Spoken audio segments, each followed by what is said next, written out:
Welcome to our channel. दोस्तों आज हम बात करेंगे आर्मोल फिटिंग की। ज्यादातर मेरे फॉलोअर्स है उनकी अक्सर ये प्रॉब्लम रहती है कि सर हम ड्रेस वगैरह बना लेते हैं लेकिन आर्मोल में प्रॉब्लम रहती है। हमने सब कुछ ट्राई किया है लेकिन ये फिटिंग सही से नहीं आ रही है, तो इसका कोई आसान तरीका बताए।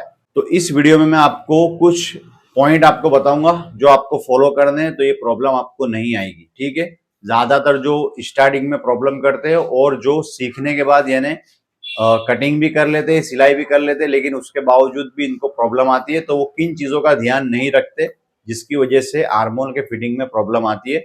चाहे ब्लाउज हो, चाहे ड्रेस हो या गाउन हो, किसी भी चीज में तो फंडामेंटल आपको क्लियर होना चाहिए, तो ये प्रॉब्लम नहीं आएगी। ठीक है, तो वीडियो में आगे बढ़ने से पहले अगर आप फर्स्ट टाइम हमारी चैनल पे आए हो तो चैनल को सब्सक्राइब करें, हमारी वीडियो अच्छी लगती है तो लाइक करें और बेल आइकन जरूर प्रेस करें नोटिफिकेशन के लिए, तभी मेरी आने वाली वीडियो की नोटिफिकेशन आपको मिलेगी। तो दोस्तों कुछ पॉइंट मैं आपको बताऊंगा, आपको स्टेप बाय स्टेप इसको फॉलो करना है, तो ये प्रॉब्लम नहीं आएगी। तो पहले हम समझते हैं कि आर्मोल में प्रॉब्लम क्यों आती है। तो सबसे पहला इसका जो रीजन है वो मेजरमेंट है।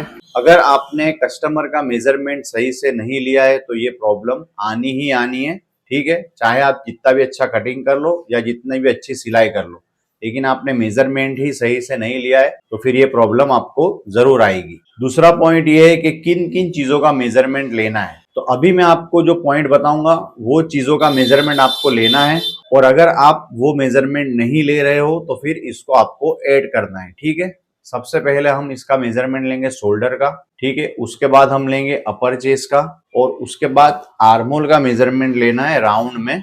इस तरीके से कस्टमर को इस तरीके से हाथ नीचे रखना है और फिर इस तरीके से राउंड में मेजर लेना है। ठीक है, शोल्डर, अपर चेस्ट और आर्मोल का। और इसके बाद जो हम रेगुलर जो मेजरमेंट लेते हैं वो आपको लेना है। अब इसमें कई मर्तबा जो बिगिनर्स होते हैं वो फ्रंट क्रॉस का मेजरमेंट नहीं लेते, और अगर ले रहे हैं तो फिर उसमें सही से मेजरमेंट नहीं लेते, इस वजह से प्रॉब्लम आती है। तो मैं आपको प्रॉपर पहले मेजरमेंट बता दूं कि आपको किस तरीके से लेना है।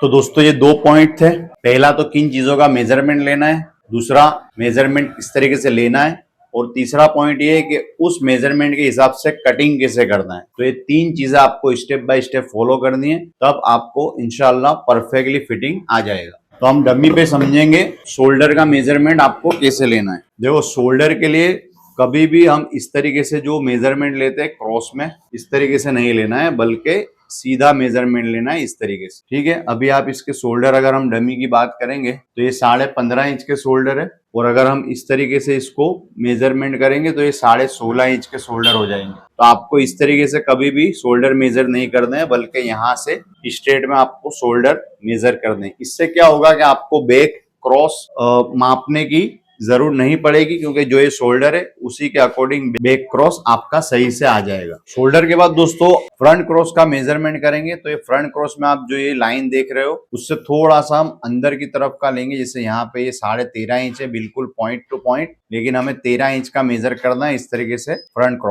क्रॉस के लिए यहाँ पे जितना भी कपड़ा आ रहा है लूजिंग में उसको आपको दबा देना है। ठीक है, कस्टमर जब पहन के आ रहा है वो यहाँ पे क्रीज आ रही है, तो जितनी भी क्रीज है उसको आपको दबा के फ्रंट क्रॉस का मेजरमेंट देख लेना है इस तरीके से। तो जितनी भी यहाँ पे क्रीज आ रही है उसको आपको सिंपली दबा देना है, प्रेस करना है, ताकि वो निकल जाए। जैसे हम किसी चीज को फिट करेंगे तो यहाँ पे बिल्कुल फिनिशिंग आ जाएगी, तो उसके अकॉर्डिंग हमें देख लेना है कि फ्रंट क्रॉस कितना आ रहा है। तो इस तरीके से यहाँ पे फ्रंट क्रॉस का मेजरमेंट लेना है। तो जितनी भी क्रीज है, एक्स्ट्रा का जो कपड़ा है उसको हमें निकाल लेना है। ठीक है, जैसे मान लो कोई किसी कस्टमर का 13 इंच का है, किसी ने 14 इंच रखा है, तो 1 इंच हम माइनस करेंगे, तो यहाँ से जो 1 इंच की एक्स्ट्रा फैब्रिक है जो क्रीज आ रहा है उसको हम निकाल लेंगे फ्रंट क्रॉस से, तो उसमें फिटिंग में प्रॉब्लम नहीं रहेगी। तो इसका आपको सिर्फ ध्यान रखना है। और तीसरा मेजरमेंट आर्मोल का जो मैंने बताया, इस तरीके से आपको कस्टमर का हाथ नीचे रखाना है और फिर राउंड में मेजर करना है तरीके से। तो दोस्तों ये 3 मेजरमेंट आपको लेना है। अब हो सकता है पहले पहले आपको मेजरमेंट में दिक्कत आ रही है, तो आपको क्या करना है, एक ही मेजरमेंट को 2-4 मर्तबा आपको लेना है। अगर आप डिफरेंट माप आ रहे हैं तो समझ लेना है कि आप प्रॉपर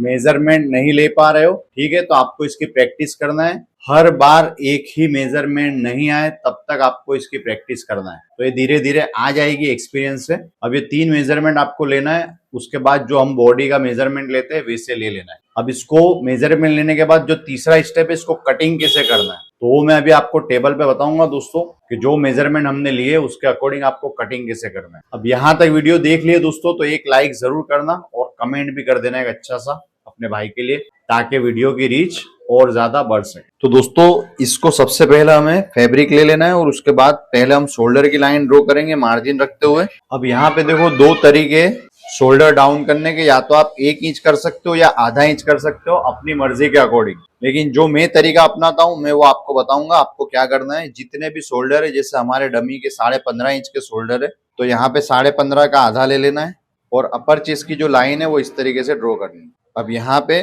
शोल्डर मेजर करेंगे 15.5 इंच का आधा लेना है, 3.25 इंच नेक की ब्रॉडनेस लेनी है, यहाँ पे भी 15.5 इंच रखेंगे और अपर चेस्ट मेजर कर लेंगे जितनी भी है। जैसे यहाँ 36.5 इंच की हमारी अपर चेस्ट है तो इसमें हम 2 इंच प्लस करेंगे तो 38.5 इंच होगा।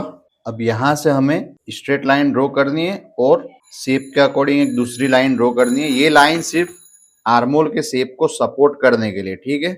ये आगे पीछे हो सकती है, अगर ये गैप ज्यादा है तो ये लाइन आगे हो जाएगी, ये गैप कम है तो ये लाइन थोड़ी अंदर की तरफ रहेगी। अब यहाँ से हमें राउंड में आर्मोल मेजर करना है इस तरीके से।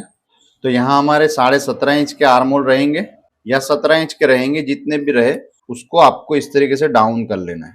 तो आप इस तरीके से अगर करोगे नॉर्मल नेक में तो ये आधा इंच डाउन रहेगा हमेशा, ठीक है। और अगर आप 1 इंच डाउन करना चाहते हो तो इस लाइन को आप ऊपर नीचे कर सकते हो। बहरहाल हम यहाँ पे आर्मोल कटिंग सीख रहे हैं तो उसमें ये लाइन भी इंपॉर्टेंस रखती है। अगर आपका आर्मोल कम हो रहा है तो इस लाइन को नीचे ले लेना है। जैसे यहाँ पे मान लो कि आपका आर्मोल 18 इंच है, ठीक है, तो यहाँ पे कम हो रहा है तो आपको सिंपली इस लाइन को नीचे ले लेनी है और इस तरीके से शेप देना है। तो फिर ये आपका आर्मोल सही से आ जाएगा इस तरीके से और आधा इंच हमारा यहाँ पे डाउन हो जाएगा, ठीक है। तो अगर बढ़ाना हो तो नीचे लाइन ले लेनी है, कम करना हो तो ऊपर ले लेनी है।